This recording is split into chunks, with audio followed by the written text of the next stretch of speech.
Halo? Apa kalian mendengar suara ini dengan jelas? Bagus, karena malam ini saya akan membawa kalian ke sebuah kisah yang tidak semua orang berani menceritakannya. Dekatkan diri kalian, dengarkan baik-baik, karena cerita ini bisa saja terjadi di sekitar kalian. Oke, kalian yakin ini ide yang bagus? Tempat ini rasanya tidak benar. Udara di sini dingin sekali. Padahal di luar tidak sedingin ini. Bau apak bercampur karat eda yang aneh. Lihat itu, noda-noda di dinding, seperti tangan kecil. Aku serius, ini merinding. Kita sudah sejauh ini, tidak bisa mundur sekarang. Ayo lanjut, tapi tetap hati-hati. Aku sudah dengar bisikan dari tadi. Kalian tidak dengar, seperti bisikan anak-anak bermain, tapi sangat lirih dan menyeramkan. Mungkin hanya angin. Lihat ini, ada boneka di pojok, matanya hilang satu, dan bajunya kotor sekali. Siapa yang meninggalkan ini di sini? Mungkin itu cuma efek cahaya, tapi kurasa ada sesuatu yang bergerak di ujung lorong. Kalian lihat juga, jangan menipu diri sendiri, Arya. Kita semua tahu tempat ini punya reputasi. Jangan sampai kita jadi bagian dari reputasi itu. Senterku mulai berkedip-kedip. Oh, tidak, baterainya baru. Ini tidak masuk akal. Coba periksa saklar lampu di sini.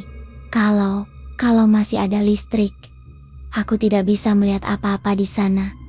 Gelap sekali. Tangan siapa itu? Jangan bercanda. Ini tidak lucu. Aku tidak melihat apapun. Aku bersumpah, aku melihatnya. Sesosok bayangan lewat di pintu itu. Sangat cepat. Kalian jangan membuatku panik. Suara apa itu? Seperti langkah kaki kecil yang berlari di lantai atas. Arya, kamu di mana? Jangan membuatku takut, Arya. Jangan menghilang seperti itu. Kalian dengar aku? Arya sudah tidak ada. Dia tidak akan bercanda seperti ini. Aku juga sudah tidak merasakan keberadaannya. Dia tidak menjawab panggilanku. Jantungku berdebar sangat kencang. Kita harus keluar dari sini.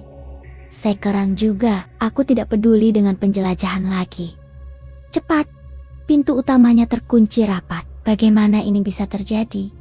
Tadi kita masuk dengan mudah. Tidak mungkin. Ada yang mengunci kita dari dalam. Aku tidak melihat apa-apa, tapi aku bisa merasakannya. Dingin, kehadiran yang menekan, suara tangisan. Kalian mendengarnya, tangisan yang sangat dekat. Di balik dinding ini, aku tidak bisa membuka pintu ini. Dorong sekuat tenaga, pintu ini terkunci dari dalam. Lihat ini, ada bekas cakaran di kusennya. Seperti kuku anak-anak.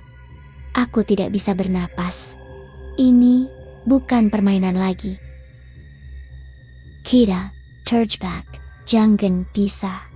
Tetap bersama. Sini, pegang tanganku. Aku melihat boneka itu lagi.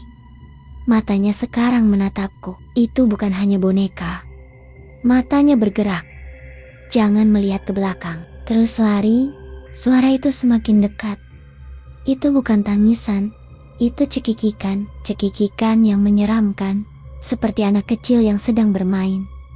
Tidak, jangan ke sana. Itu adalah lorong buntu. Arya. Dia tidak bergerak. Matanya terbuka tapi kosong. Dia tidak menjawab. Dia tidak bereaksi sama sekali. Apa yang terjadi padanya? Dia seperti manekin. Ini gila. Ini tidak nyata. Kita harus cari jalan keluar lain. Aku tidak bisa. Kakiku gemetar. Lihat itu. Ada jejak kaki basah di lantai. Tapi tidak ada air. Kenapa kau tersenyum seperti itu? Ada apa denganmu? Wajahmu pucat sekali. Dia bukan temanku. Matanya kosong. Dia tidak bergerak. Sesuatu telah merasukinya. Lari.